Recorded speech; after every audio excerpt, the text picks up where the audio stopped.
Cuando un líder compromete el Evangelio. Es el título de este mensaje basado en el pasaje de Gálatas, capítulo 2, versos del 11 al 16.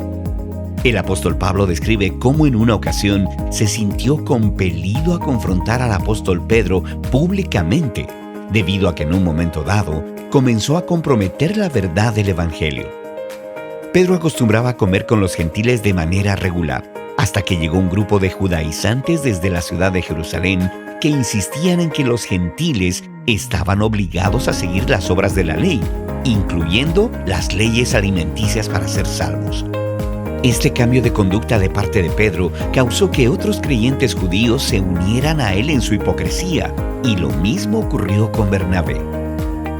En esta ocasión, el pastor Núñez explica las razones por las cuales el apóstol Pablo reaccionó tan enérgicamente y al mismo tiempo lleva el texto a la aplicación para cada uno de nosotros, dejándonos ver que muchas veces nuestras prácticas también comprometen la verdad del Evangelio. Escucha y medita cuidadosamente estas enseñanzas. Señor, hemos cantado una gran realidad, y es que tú eres la fuente de agua viva. Tú dijiste que todo el que viniere a ti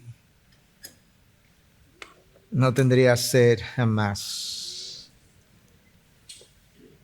Ciertamente tú basta, oh Dios, para llenar todas y cada una de nuestras necesidades.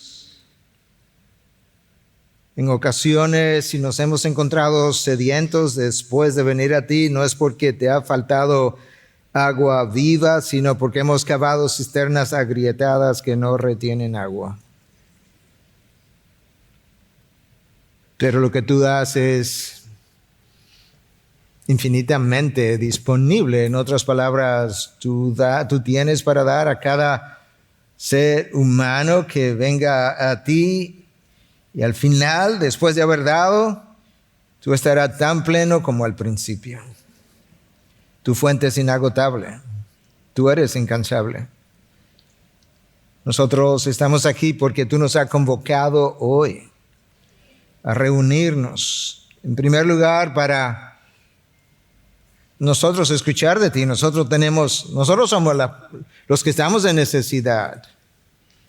Pero nosotros queríamos también, Señor, que tú escucharas de nosotros, de nuestros labios, de nuestras mentes y corazones, cantar aquellas cosas que ya tú has revelado en tu palabra, que son ciertas, que son verdad, que yo necesito recordar a mi alma.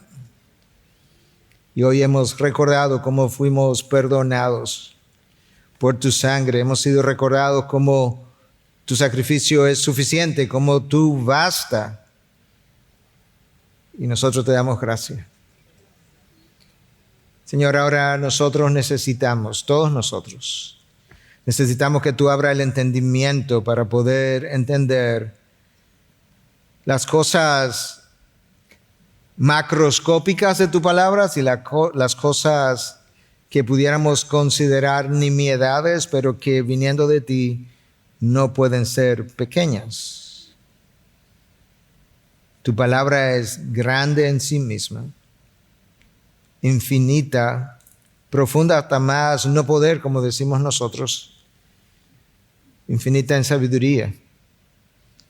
Y por eso nosotros necesitamos que de alguna manera tú tomes el texto de 2000 años atrás, lo traiga al día de hoy y nos tomes a nosotros en el día de hoy y nos lleve a 2000 años atrás. Amén. Eso solamente tú lo puedes hacer. Yo me ofrezco como instrumento tuyo, pero confieso mi inhabilidad para hacer tu trabajo y mi toda suficiencia en ti si tu Espíritu se dispone a hacerlo. Gracias por ser quien eres para cada uno de nosotros. En Cristo Jesús, y su pueblo dice, amén. Amén. Podemos sentarnos. Te invito a que tengas ahí la palabra de Dios abierta, encendida. En el libro de Gálatas que estamos siguiendo, o la carta, epístola de Gálatas, más que un libro, para que nosotros podamos leer en unos minutos el texto que Dios tiene para nosotros en el día de hoy. Antes de subir, alguien me saludó desde New Jersey. Quisiera saludar a nuestro hermano. Bendiciones, gracias por visitarnos. No sé si hay algún otro que está aquí visitándonos, ya sea desde nuestro país o desde fuera del país, pero si estás aquí, siéntete saludado, te bendecimos en el nombre del Señor. Bueno, tú puedes levantar la mano. ¿Hay alguien que esté aquí fuera del país o fuera de la iglesia visitándonos? Yo no veo bien con las luces, pero si hay alguien por ahí, usted vio mano, le saluda. En el nombre de Cristo le da la bienvenida y te bendecimos. Bueno, estamos continuando con esta carta, con esta serie. Defendiendo y definiendo el Evangelio es el título que escogimos y quisimos hacerlo de esa manera porque exactamente eso es lo que Pablo hace en esta epístola desde el principio. Él defiende el Evangelio y él define el Evangelio, explicando cómo el hombre no puede ser justificado por las obras de la ley, sino por la gracia en Cristo Jesús por medio de la fe. Y él tuvo que hacer eso en vista de que judaizantes, personas que querían judaizar a cristianos, estaban insistiendo en la necesidad de que antes de llegar a ser judío, antes de llegar a ser cristiano, tendrías que abrazar el judaísmo comenzando por la circuncisión, lo cual era como la puerta de entrada al resto de las obras de la ley, incluyendo las leyes ceremoniales y alimenticias presentes en todo el Antiguo Testamento. Entonces Pablo defiende el Evangelio en contra de esa herejía y pasa a defender su autoridad para enseñar, para aclarar, para corregir. En otras palabras, para hacer exactamente lo que él le dijo a Timoteo, que para lo que la palabra servía. En 2 Timoteo 3:16 leemos como toda escritura es inspirada por Dios, de manera que el resto de lo que sigue a esa frase es la consecuencia de la inspiración de Dios. Toda escritura es inspirada por Dios y es útil para corregir, para reprender, es útil para enseñar, para reprender, para corregir e instruir en toda justicia. Ese es como el orden. Tú enseñas, tú reprendes, tú corriges, tú instruyes en toda justicia. De manera que Pablo lo que va a hacer en esta carta es exactamente eso con los Gálatas. Él le va a enseñar lo que verdaderamente es el Evangelio y lo que no es. Luego lo va a reprender por corromperlo, por dejarse corromper o seducir por los judaizantes. Luego él va a instruirlo más ampliamente en las implicaciones que todo esto tiene, y él va a corregir áreas que necesitaban ser redireccionadas. Y vimos la semana anterior cómo Pablo quiso subir a reunirse en Jerusalén con los líderes de la iglesia, con Pedro, con Juan, con Jacobo, aquellos que eran considerados columnas o pilares de la iglesia, de manera que ellos pudieran escuchar cuál era el evangelio que él estaba predicando entre los gentiles y lo que Dios estaba haciendo por medio de la predicación de dicho evangelio, y que ellos pudieran comparar páginas a ver si ustedes entienden que el evangelio que ustedes recibieron del Señor Jesucristo es el mismo o no que el que yo recibí de parte del mismo Señor. Y al final ellos se pusieron de acuerdo y reconocieron que Dios le había dado a Pablo una gracia especial para ser el apóstol hacia los gentiles, o la incircuncisión, que era otra forma de reconocerlos, y que Pedro había recibido igualmente un llamado también especial de parte de Dios para que él fuera el apóstol para la circuncisión o los judíos. Esa reunión se produjo 14 años después de la conversión de Pablo y concluyó en buenos términos. Concluyó ellos poniéndose de acuerdo que no había diferencia entre lo que ellos habían estado predicando y lo que Pablo había predicado. Eso cierra ahí. El texto no nos da detalles en qué dirección Pablo se dirigió, pero probablemente se regresó a Antioquía porque él había venido de Antioquía. Algún tiempo después, lo opuesto ocurre. En vez de Pablo subir a Jerusalén otra vez, Pedro va a Antioquía. Y Pedro va a Antioquía y comienza a juntarse con los gentiles. Comienza a comer con ellos sin ningún problema. De hecho, Pablo dice un poco más adelante, cuando estemos leyendo, vamos a ver que él era un judío viviendo como gentil. En otras palabras, Pedro comenzó a comer con ellos la misma dieta que ellos estaban comiendo y estaba disfrutando de su koinonía, su compañerismo. Hasta que algo ocurrió. Y ese algo es el pero.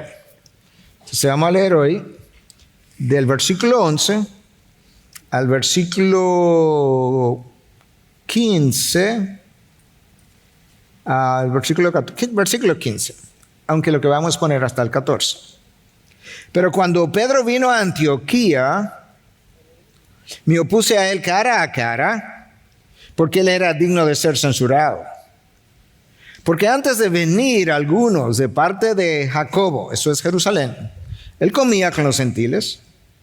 Pero cuando aquellos vinieron, Pedro empezó a retraerse y a apartarse porque temía de los de la circuncisión.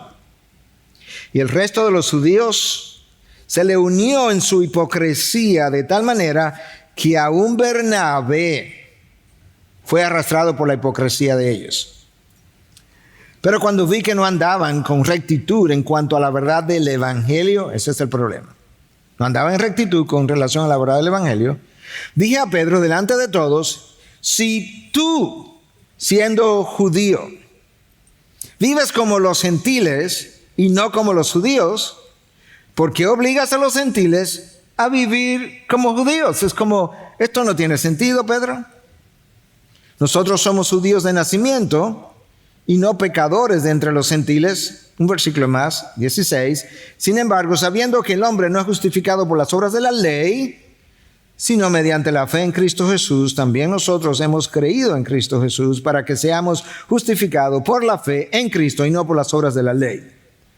Puesto que por las obras de la ley nadie será justificado. Pablo no puede creer lo que estaba viendo, lo que estaba ocurriendo. Con este texto, Pablo está cerrando su sección autobiográfica. Dijimos que la carta a los Gálatas podía ser dividida en 3 secciones y la primera era como autobiográficas, cosas que Pablo vivió. Y lo hemos estado viendo de esa manera. En lo adelante, Pablo va a pasar a una segunda sección que es más teológica, enseñanza de doctrinas. Y la última sección son aplicaciones para la vida diaria. De manera que este texto sirvió de enseñanza para las iglesias en Galacia y sirvió de enseñanza para el resto de las iglesias por el resto del tiempo. De manera que nosotros tenemos que escarbar y ver dónde está la enseñanza para nosotros. El texto leído provee una ocasión para hablar. Por un lado, ¿qué pasa cuando, y este es el título de mi mensaje, qué pasa cuando un líder compromete el evangelio? Cuando un líder compromete el evangelio. Pero también nos provee una ocasión para nosotros ver con claridad cuándo trazar la línea en la arena y dividirnos en cuanto a las enseñanzas doctrinales se refieren. Hermanos, hay enseñanzas doctrinales por las cuales no vale la pena dividirnos, que consideramos caen dentro de la ortodoxia general, aunque quizás nosotros no pensemos exactamente igual. Pero hay otras verdades doctrinales por las cuales debiéramos estar dispuestos a dar la vida si fuera necesaria. En inglés hay una frase que lo resume bastante bien, que lamentablemente no tenemos en español, entonces voy a mencionar la frase que es sumamente corta y luego explicar la idea de la frase. La frase en inglés dice, habla de hills to die on. Hills, pendientes, colinas, que tú estás dispuesto, esta es la idea detrás de la frase, son pendientes o colinas que tú estás dispuesto a luchar hasta quedar muerto en el intento de subirla si es necesario.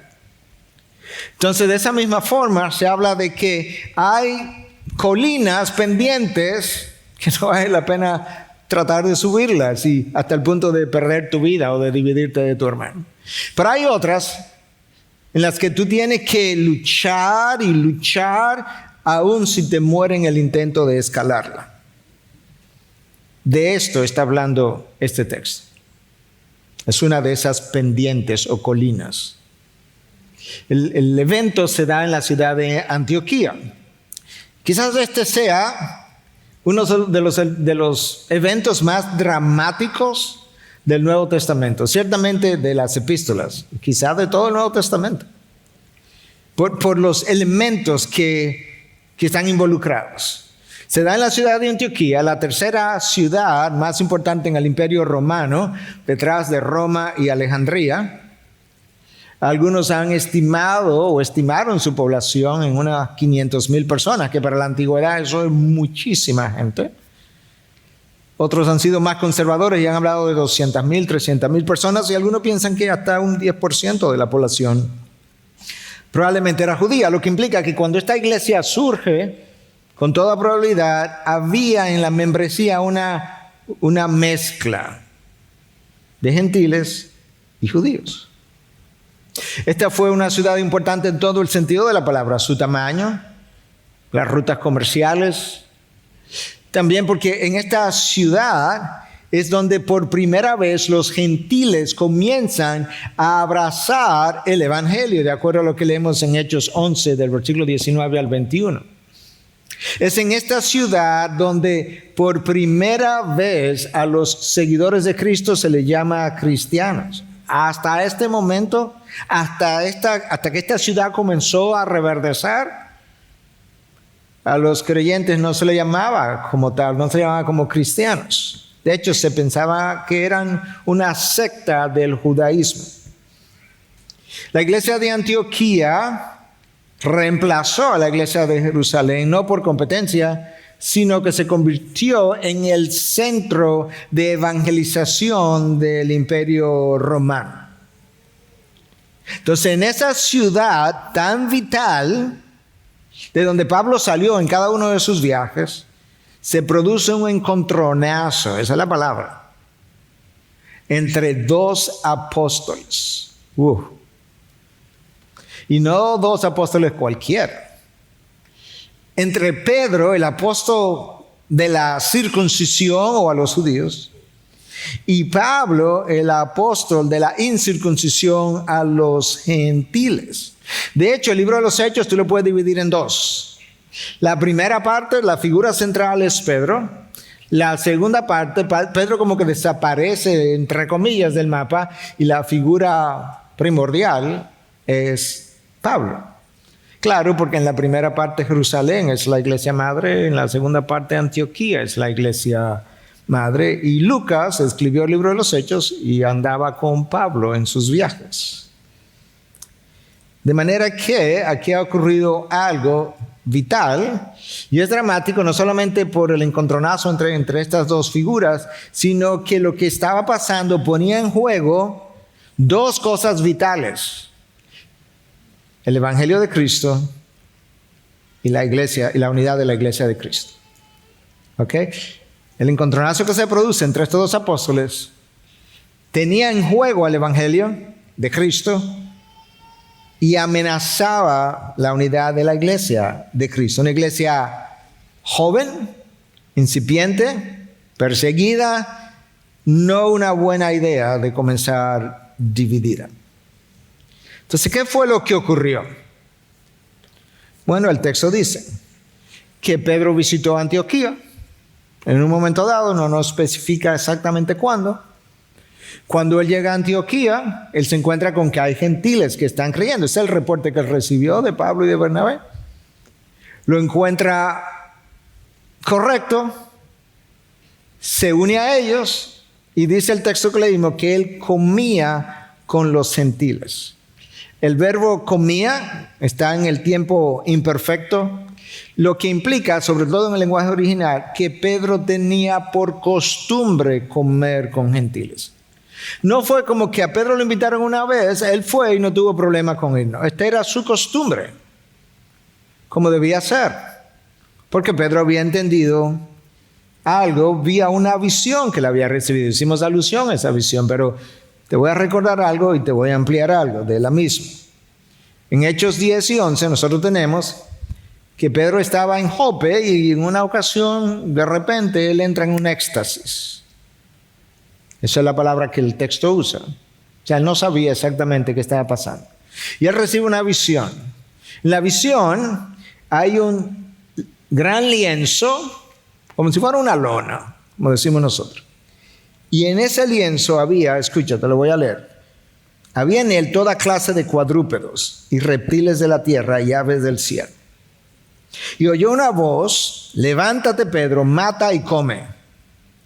Mas Pedro dijo: de ninguna manera, Señor, porque yo jamás he comido nada impuro o inmundo.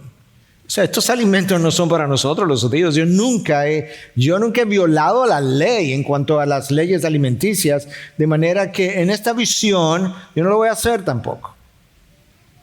Yo creo que Pedro pudo haber estado pensando posteriormente que iba a ser una tentación. De nuevo, por segunda vez, llegó a él una voz: lo que Dios ha limpiado, no lo llames tú impuro. Si sigo leyendo, el texto dice que ocurrió una tercera vez. Pedro se quedó meditando, dice el texto, qué era lo que esto implicaba. Y llegó a la conclusión que, bueno, es que el Espíritu de Dios, iluminándolo, es que Dios no hace acepción de personas. De manera que Pedro, la visión que Pedro tuvo, le permitió entender dos cosas con claridad, que él luego defiende en el capítulo 11 de Hechos. Defiende ante aquellos que lo cuestionaron.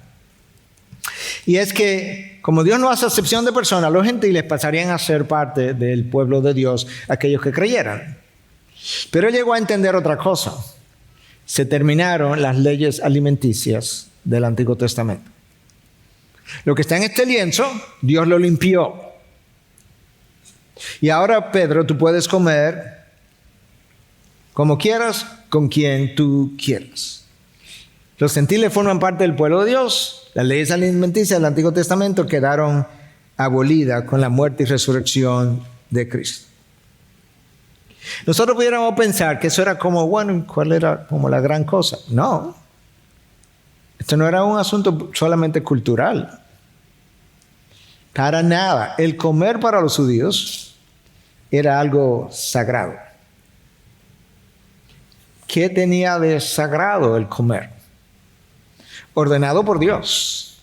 Es que la dieta especial dada al pueblo de Dios implicaba justamente que Dios había identificado un pueblo como especial, lo había separado para él. Eso era parte del significado. Eso cobró fuerza en el periodo entre el Antiguo Testamento y el Nuevo Testamento, como 200 años antes de que Cristo viniera, comenzó a cobrar fuerza y a cobrar fuerza. Y para el tiempo que Cristo vino, las leyes alimenticias eran como inviolables. ¿Tú te acuerdas cómo reaccionaron los fariseos cuando Cristo comió con gentiles? Déjame leerte un solo versículo de Marcos 2:16. Cuando los escribas de los fariseos vieron que él comía con pecadores, como si ellos no lo fueran, y recaudadores de impuestos, decían a sus discípulos: ¿por qué él come y bebe con recaudadores de impuestos y pecadores? Cristo respondió: porque yo no vine a buscar a gente sana, yo vine a buscar a gente enferma. Y como no hay nadie sano, con quien sea que yo coma, es la misma cosa. De manera que esta gente no estaba siguiendo en el Antiguo Testamento una ley alimenticia porque a ellos se le ocurrió. No. Dios quiso darle una identificación especial a través de su dieta, y la coinonía alrededor de la mesa era especial. Esa es la razón por la que en la Santa Cena todavía la coinonía alrededor de otra mesa sigue siendo especial. Y sigue siendo solamente para hijos de Dios. Hay una continuidad, pero también hay una descontinuidad en lo que es esta coinonía alrededor de la mesa. Sigue siendo sagrada, tiene que ver con una mesa, tiene que ver con algo que comemos, excepto que el significado es completamente diferente. ¿Me siguieron? ¿O no? Ok. Era para saber si lo repetía otra vez. De manera que la visión que Pedro ve, donde ve a tantos animales antes impuros, le ayudaron a entender lo que Cristo quería que él entendiera a partir de la resurrección. Los gentiles que creyeran formarían parte del pueblo de Dios. Él sube a Antioquía con ese entendimiento, se sienta a la mesa con gentiles, como dirían en inglés, no problem, no hay problemas, hasta que vinieron unos judíos de parte de Jacobo, y entonces él comienza a retraerse. En el lenguaje original, la expresión da la idea que él lo hizo como poco a poco y como casi de una manera engañadora, como para que la gente no se diera cuenta. Tú sabes cómo eso es, ¿verdad? ¿Tú te has retirado de alguna reunión como voy al pasito para que no me vean? Como algo así. Jacobo era el líder de la iglesia de Jerusalén. Bastante judío. Judío en su trasfondo y judío en sus prácticas. Pero Jacobo entendió el evangelio que Pablo le explicó. El texto dice que este grupo vino de parte de Jacobo. Con toda probabilidad no eran falsos creyentes, no, eran creyentes bien judíos. Lo que hoy pudiéramos llamar cristianos extremistas. Cristianos de ultraderecha, por así decirlo. De manera que esos son judíos cristianos, pero inmersos en el judaísmo. Tú sabes que no es fácil sacar la cultura de una persona de él. Tú la puedes sacar de su cultura, pero es más difícil sacar la cultura de él. Algunos de nosotros hemos estado fuera del país. Hemos oído a alguien hablar bien lejos de este país, miles de kilómetros de este país, y decimos, ese es dominicano. Pero como tú lo sabes, no, porque yo lo oí hablar. Eso forma parte de tu cultura, cómo hablamos, expresiones, pero también los hábitos culinarios de ciertos dominicanos en ciertos lugares, después de mucho tiempo, continúan siendo los mismos, ¿o no? Sí, tú sabes que sí. ¿Qué estaba pasando? Bueno, la realidad es que en el concilio de Jerusalén, que se celebró, que Hechos 15 relata, se llegó a un acuerdo y se firmó una carta. En esa carta, firmada por Jacobo también, Jacobo habla de que algunos que salieron de ellos fueron a ellos a enseñar cosas que ellos no habían autorizado, pero diciendo que sí, que iban con su autoridad. Escucha lo que dice Hechos 15:24. Puesto que hemos oído que algunos de entre nosotros, a quienes no autorizamos, los han inquietado con sus palabras, perturbando sus almas. Los falsos maestros, y en este caso cristianos, judíos cristianos, confundidos, tratando de asegurar que sus enseñanzas sean recibidas, tienden a atribuirse una autoridad que ellos no tienen. Y aquí en esta carta eso se revela. Algunos han ido de parte de nosotros, pero nosotros no los autorizamos. Entonces ahora, volviendo al texto que leímos, Pedro creía una cosa con relación al evangelio, pero él estaba practicando otra. ¿Cómo yo sé que Pedro creía eso? Bueno, yo lo sé porque antes de que este grupo llegara, él estaba practicando el evangelio. Él estaba comiendo con gentiles. Pero luego hay este grupo que insiste que para ser cristiano hay que continuar las obras de la ley, y Pedro se atemoriza. ¿Qué era lo que este grupo decía? Bueno, yo te voy a leer de otro grupo similar en Hechos 15:1. Algunos que llegaron de Judea a Antioquía enseñaban a los hermanos: si no se circuncidan conforme al rito de Moisés, no pueden ser salvos. El problema es que la circuncisión era solamente, era un problema porque le estaba agregando al mensaje de salvación, pero era solamente la puerta de entrada al resto de lo que el judaísmo implicaba. Pablo se percata que Pedro ha cambiado. Ven acá, pero ¿y esto, Pedro? En buen dominicano, Pablo pudo haberle dicho, ¿y él? Pedro estaba siendo inconsistente con lo que ellos acordaron en Jerusalén. Pedro, hace 14 años yo subí a Jerusalén, yo hablé con ustedes, yo le presenté el Evangelio, yo le dije que había gente que estaba tratando de imponer la circuncisión. Ustedes tuvieron, 14 años después de mi conversión, perdón, yo subí a Jerusalén y tuve una conversación, pasé 15 días contigo, Pedro. Y quedamos en que estas cosas no eran necesarias. De hecho, aquí en Antioquía yo te vi comiendo con gentiles, pero tú estás actuando en oposición al Evangelio. Y Pablo explica desde el inicio del texto que leí, por eso yo me opuse a él cara a cara, porque era de censurar. Otras traducciones dicen eran de condenar. Vocablo.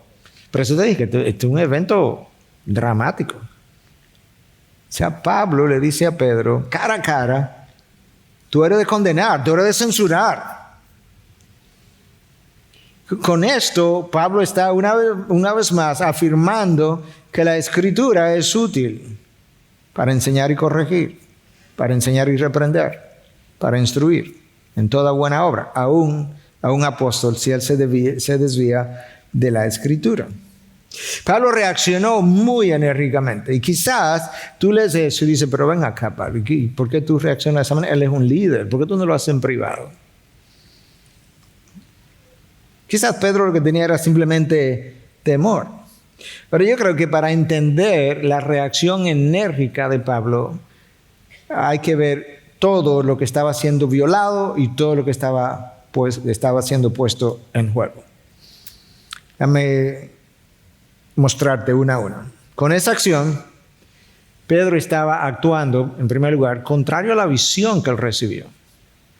Una visión que tú recibiste de parte de Dios vía revelación. Y con lo que estás haciendo ahora, tú estás en desobediencia a la revelación de Dios directa para contigo, Pedro. No fue que esta visión vino a Pablo en un éxtasis o a Jacobo, es que vino a ti, tú la interpretaste, tú vas a Jerusalén, tú la defiendes y hoy tú la niegas, de manera que tú estás en desobediencia a una revelación especial que Dios te dio para que nos explicara al resto de nosotros. Y las desobediencias tienen sus consecuencias, esa es la realidad. Número 1.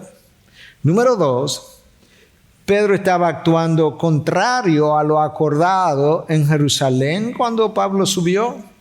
Nos pusimos de acuerdo, ustedes me dieron la diestra del compañerismo, dice el texto anterior de la semana anterior. Tú me endosaste como ministerio a los gentiles y nos pusimos de acuerdo que nada de esto era necesario. Cuando tú actúas de esta forma, después de haber dado tu palabra, eso es una violación de tu integridad, Pedro. Entonces es otro problema. Que aquí la integridad de lo acordado está siendo violada, y no solamente eso, la estás violando públicamente, Pedro. Esto ha sido ya esparcido entre los gentiles que no era necesario que ellos siguieran esta cosa, y ahora públicamente tú estás diciendo, eso no es verdad, sí hay que seguirlas. Eso es lo que tu actuación está dejando ver, por lo menos. Número 3, yo estoy tratando de que puedas verlo, tú sabes, como capita a capita para que tú puedas entender que esto es serio. Número 3, la separación de Pedro de los gentiles ponía en juego la definición del Evangelio. Porque el Evangelio es poder de Dios para salvación de todo aquel que cree, del judío primeramente y también del griego, del gentil, dependiendo de la traducción que tú tengas. Y esa es la razón por la que Pablo le recuerda a Pedro en el versículo 15. Pedro, es que tú, antes de que esta gente viniera, tú siendo judío, ¿no vivías como judío? No es que literalmente abandonaste toda la cultura judaica, no, probablemente él tenía mucho de su cultura. Eso está bien, Pedro. Lo que tú no puedes asignarle a tus seguimientos culturales un valor salvífico y luego quiera imponérselo a los gentiles porque tú no lo crees. De hecho, no lo crees porque ni siquiera lo mostraba así hasta que esta gente apareció que vino de Jerusalén. Y por eso que el texto de hoy expresa algo que yo voy a dejar a propósito para la semana próxima en el versículo 16 que leímos, y es que Pedro, recuérdate que el hombre no es justificado por las obras de la ley, sino mediante la fe en Cristo Jesús. También nosotros hemos creído en Cristo Jesús. Esa es la clave. Número 4, porque todavía no hemos acabado de explicar por qué la reacción tan enérgica de parte de Pablo. Número 4, la motivación para Pedro retirarse fue pecaminosa. No simplemente la consecuencia de comprometer el evangelio, no, su motivación fue pecaminosa. ¿Qué dice el texto? Que él temió a los de la circuncisión. Versículo 12, segunda parte. Él temía lo de la circuncisión, pero escúchame, Pedro no cambió en su mente la parte teórica del evangelio. No, porque él la tenía bien clara. De Cristo en primer lugar, cuando le enseñó, y luego vía esta visión. Lo que sí él comenzó a cambiar fue su estilo de vida. Y ahí es donde comienza el problema. Porque ahorita yo quiero que veamos que nosotros no nos caemos muy lejos de lo que Pedro hizo. O sea, Pedro tenía la ortodoxia clara. Era la ortopraxis o la práctica correcta lo que estaba teniendo un problema. Entonces él temió a lo de la circuncisión. Pedro tenía un problema con el temor. Como lo tenemos la mayoría de nosotros, o quizá todos nosotros. La pregunta es, ¿hasta dónde el temor me lleva a mí a pecar? Porque quizás tú tengas temor de una cirugía que te van a hacer mañana, pero te vas a someter a la cirugía. Y dice, estoy ansioso, pero yo voy a creer en Dios. Mira, Pedro es recurrente en esto. Pedro está caminando le pide a Cristo que lo haga caminar sobre las aguas, comienza a caminar sobre las aguas, él temió y casi se hunde y se ahoga. Pedro decide seguir a Cristo en sus juicios, entra al patio, ¿verdad?, del sumo sacerdote y está ahí escuchando, y viene una sierva o una sirvienta, dice el texto, y le pregunta que si él no era uno de los galileos. Pedro se atemoriza y lo niega, vuelven y le preguntan, vuelve y lo niega, vuelve y le preguntan y él se atemoriza y vuelve y lo niega. Pedro es recurrente en este temor. Y ahora, en Antioquía, él se atemoriza y comienza a negar el evangelio. Por eso es que Pablo dice con toda claridad en 1:10 de esta carta que leímos, ¿busco yo ahora el favor de los hombres o busco yo ahora agradar a Dios? Porque si yo buscara el favor de los hombres, no fuera ya siervo de Cristo. Ese es el problema. Una vez tú comienzas a buscar el favor de los hombres, Dios deja de ser Dios en tu mente y tú dejas de ser Cristo, el siervo de Cristo en la práctica. Pedro en esa área parece que todavía no había crecido lo suficiente, porque a Pablo no le pasó eso en ningún momento. Pablo dice al contrario, cuando escribe a los romanos 25 años después de su conversión, no me avergüenzo del poder del evangelio. Ya él había estado preso, torturado, perseguido en diferentes lugares, en Tesalónica, en Atenas, en Berea. Y él dice, no, yo no me avergüenzo del evangelio. Es poder de Dios para salvación. Entonces Pedro no ha crecido lo suficiente y quizás eso explica en parte la indignación de Pablo, además de todo lo otro que hemos mencionado. Es como si Pablo estuviera pensando, Pedro, tú te avergonzaste de Cristo 3 veces o te avergonzaste de Cristo y lo negaste 3 veces. Y ahora, años después, te avergüenzas del evangelio y por lo menos en tu accionar lo está negando. El temor, vamos a hablar un poquito del temor, porque ahí tenemos que ir buscando la aplicación para nosotros. El temor llevó a Pedro a faltar a su integridad, porque habían acordado algo en Jerusalén, y yo creo que muchas veces el temor nos lleva a nosotros a comprometer la integridad. No, yo me siento mal porque yo creo en la mentira. Porque ¿qué yo le iba a decir? Porque se iba a sentir mal. Traducido, para que él se sienta mal, mejor que Dios se ofenda. ¿O no? De manera que tú puedes ver, como yo decía, nosotros no nos caemos muy lejos de Pedro.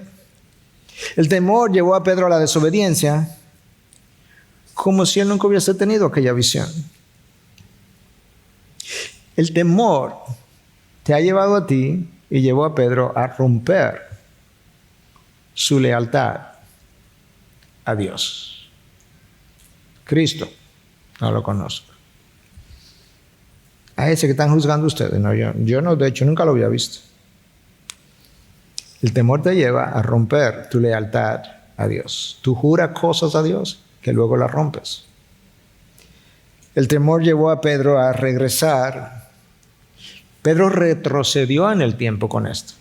Llevó a Pedro a regresar anterior a la cruz y a la resurrección de Cristo. O sea, como que Cristo no había venido, que seguir con estas leyes, que seguir con estas restricciones alimenticias.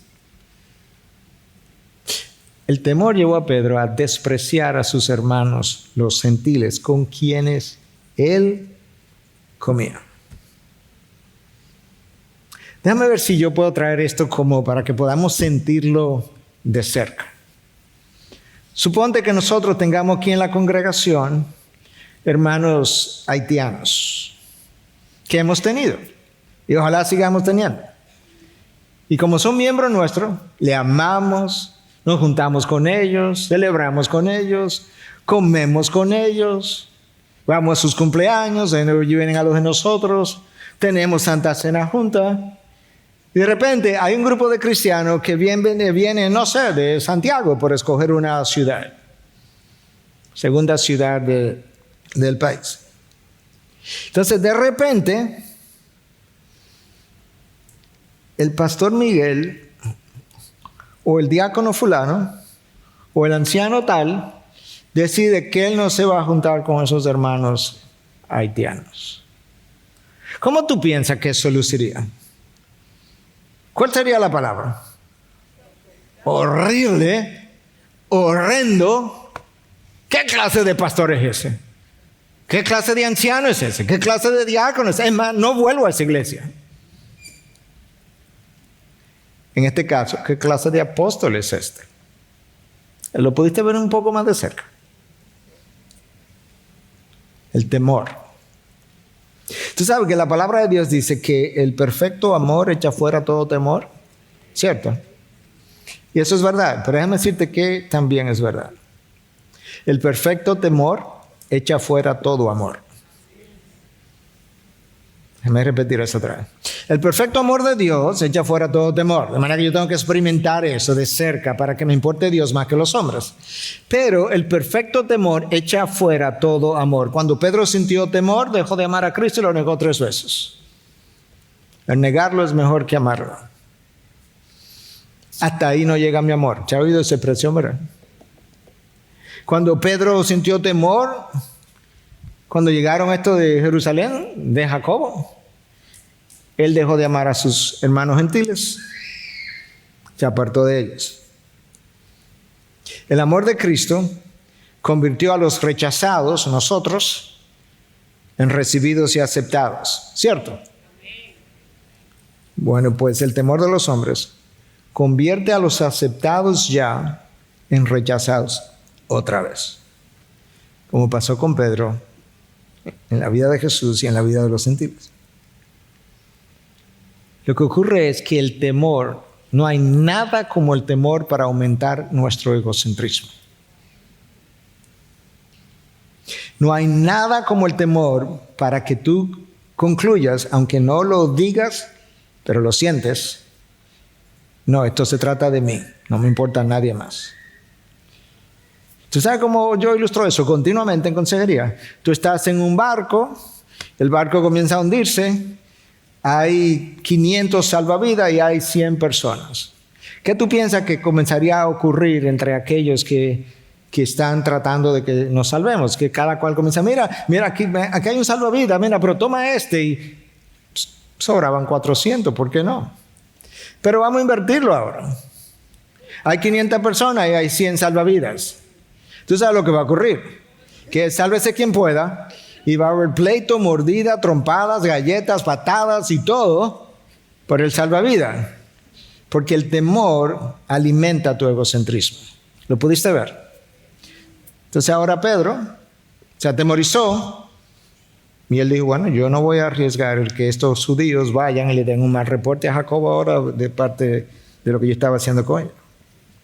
Entonces, ¿cuál fue la consecuencia de esta acción de Pedro? Versículo 13. Y el resto de los judíos se unió en su hipocresía. De tal manera que aun Bernabé fue arrastrado por la hipocresía de ellos. Ok, hay unos judíos que vienen de Jerusalén, pero en Antioquía había judíos. Esos judíos habían estado comiendo con Pedro. Habían estado comiendo con Pedro con los gentiles.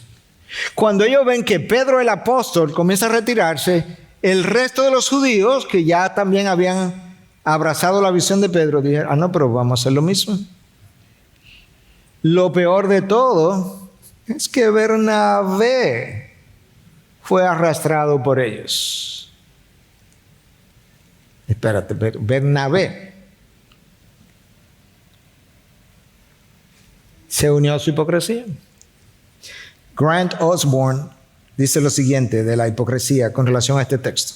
La hipocresía ocurre cuando una persona desarrolla prácticas externas que implícitamente contradicen creencias internas que llevan a dar una falsa impresión. En otras palabras, Pedro entendía el evangelio en su mente, pero comenzó a practicar una cosa que le daba la impresión a los que vinieron de Jerusalén que él estaba igual que ellos, no juntándose con gentiles. La dicotomía que Pedro creó entre la práctica y la teoría constituyó la hipocresía, ya que Pedro y los demás actuaron contrario a lo que ellos sabían que era correcto. Fin de la cita. Pedro arrastró a Bernabé. Yo creo que Pablo, cuando vio eso, probablemente se indignó más. Bernabé. O sea, Bernabé, el que me introdujo a mí ante la iglesia primitiva cuando la iglesia no quería recibirme. Bernabé, que fue a buscarme a Tarso. Él estaba en Antioquía, fue a Tarso, me buscó, me llevó a Antioquía para que yo ayudara con el trabajo de los gentiles. Bernabé, el que subió conmigo a Jerusalén, se sentó conmigo, con Juan, con Jacobo, con Pedro, y hablamos acerca del evangelio que no incluía circuncisión ni nada que tenía que ver con judaísmo. Que este Bernabé sea arrastrado a la hipocresía de Pedro, es como que Pablo pudiera decir, ya esto se acabó, dejemos esto aquí, recojan y vámonos. Yo creo que eso es lo que Bernabé. Es como hasta tú, bruto, hasta tú, bruté. ¿Recuerda esa frase de la historia? El problema es, escucha dónde está el problema. Hebreo 3:3. Hay una advertencia que dice, no sea que alguno de ustedes sea endurecido por el engaño del pecado. El pecado engaña. De hecho, Pablo habló de eso en la carta a los romanos. Dice que el pecado lo engañó y lo mató. Diciendo, el pecado me engañó haciéndome creer que yo podía cumplir la ley. Y me mató porque yo creía que estaba vivo cuando en realidad estaba condenado. Entonces el pecado te engaña, el pecado engañó a Adán y Eva, el pecado me engaña a mí, te engaña a ti.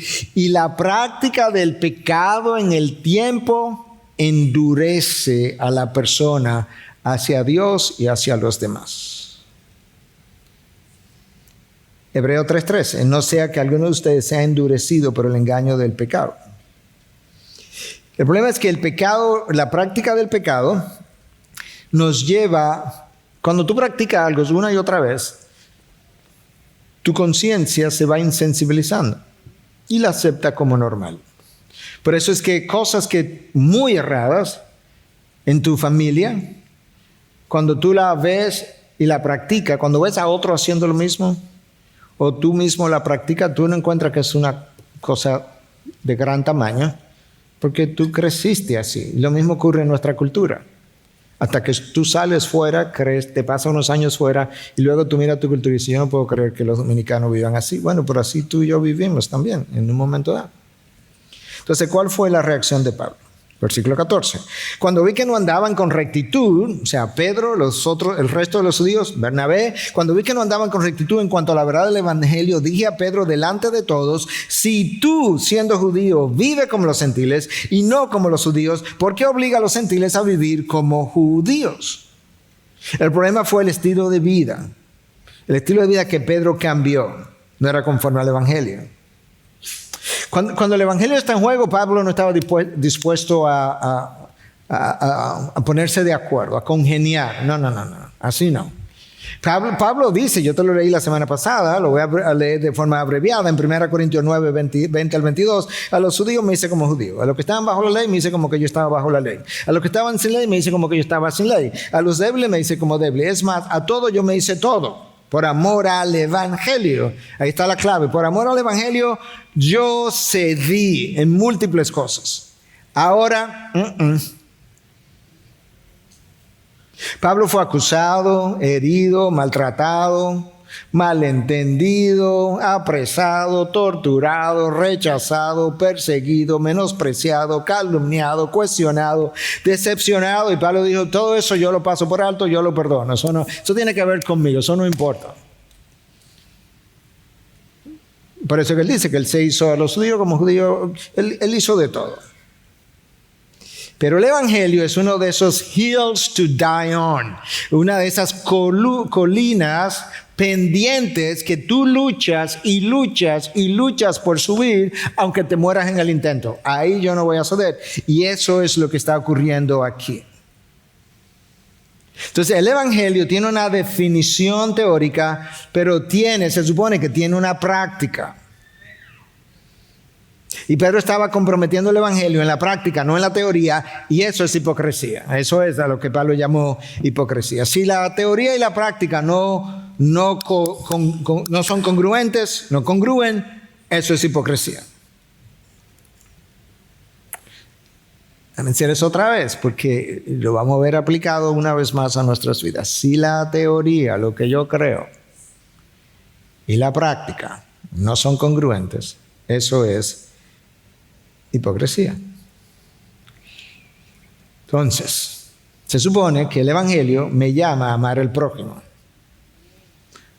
Cuando yo no amo al prójimo, como a mí mismo, ahí hay una dicotomía que Pablo diría, eso es una hipocresía, porque yo lo creo. El evangelio, la práctica del evangelio se supone que me llame a mí a ser siervo de todos. Cuando eso no ocurre, Pablo diría, eso es hipocresía. El evangelio en la práctica me debe llevar a perdonar todo a todo el mundo. Cuando eso no ocurre, Pablo dice, no, pero eso es hipocresía y hay una dicotomía. El evangelio en la práctica, en la vida diaria, que es una frase que se ha puesto más o menos como de moda en ciertos círculos, el evangelio en la vida diaria. De hecho, yo creo que he hablado de eso como 3 o 4 veces en diferentes países, el evangelio en la vida diaria. Se supone que a mí me debe llevar a hablar con mansedumbre. Cuando yo no hablo con mansedumbre, Pablo dice, pero eso no es conforme a la verdad del evangelio. El evangelio en la práctica debe llevarme a un estilo de vida humilde. Cuando eso no está, Pablo dice, eso es una dicotomía. Eso es una dicotomía porque tú eres un pecador en bancarrota moralmente, perdonado, pero no culpable. El evangelio debe llevarte a trabajar armoniosamente con creyentes y no creyentes. El evangelio en la vida diaria no es condenador, es más bien reconciliador. Menciono todo eso para que nosotros podamos ver que nosotros tenemos incongruencias, muchas, frecuentes, No tienen que ver con los hábitos culinarios, porque nosotros no teníamos ese trasfondo culinario, pero nosotros tenemos muchos otros trasfondos que nos llevan a negar el Evangelio en la práctica y que nosotros necesitamos comenzar a corregir. Definitivamente. No hay razón alguna para que un cristiano pueda sentir o practicar rechazo hacia otra persona, ya sea por su estatus económico, ya sea por su descendencia, ya sea por su nacionalidad, ya sea por el color de su piel, ya sea porque no habla tu idioma, ya sea porque es flaco, porque es gordo, porque es feo, porque es hermoso, porque es bajito, porque es alto. Todas las vidas importan. Todas las vidas importan. No un solo tipo de vida, no un solo grupo. Todas las vidas importan. De manera que en el día de hoy que Dios ha usado este texto para ayudarnos a entender lo que pasó hace 2000 años, nos llevó allá atrás y luego tomó el texto y lo está llevando aquí ahora, el día de hoy, que nosotros podamos salir de aquí habiendo entendido el Evangelio y comprendido que el Evangelio es mi llamado, pero no solamente es tu llamado, es tu responsabilidad, y no solamente tu responsabilidad, es tu privilegio, y no solamente es tu privilegio, es tu bendición. ¿Tú entendiste? Que es tu llamado, es tu responsabilidad, pero es un privilegio, es una bendición ir y vivir el Evangelio. De manera que otros puedan ver el evangelio ambulante en nuestra ciudad. Sal de aquí decidido a reflejar a Cristo por amor al evangelio, porque al final del camino Él es el evangelio. ¿Tú entiendes eso? Cristo es el evangelio. Entonces cuando tú lo reflejas, reflejas al evangelio y no te avergüenzas del evangelio.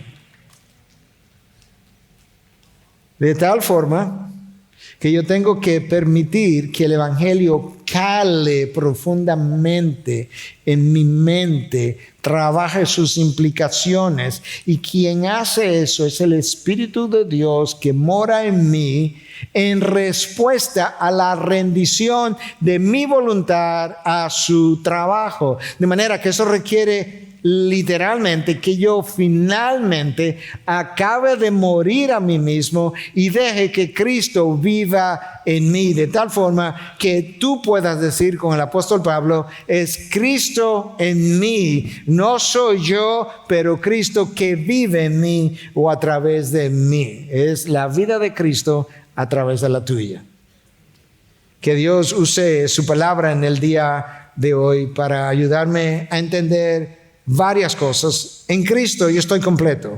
En Cristo yo necesito reflejar quién Cristo es. En Cristo yo necesito reflejar su mensaje. En Cristo yo he sido hecho embajador de Cristo para la gloria del Padre, para la salvación de los hombres. Y una de las maneras como eso se hace es verbalmente, y la otra forma es practicando lo que mis palabras dicen, de manera que haya una congruencia entre lo que yo creo y lo que yo practico.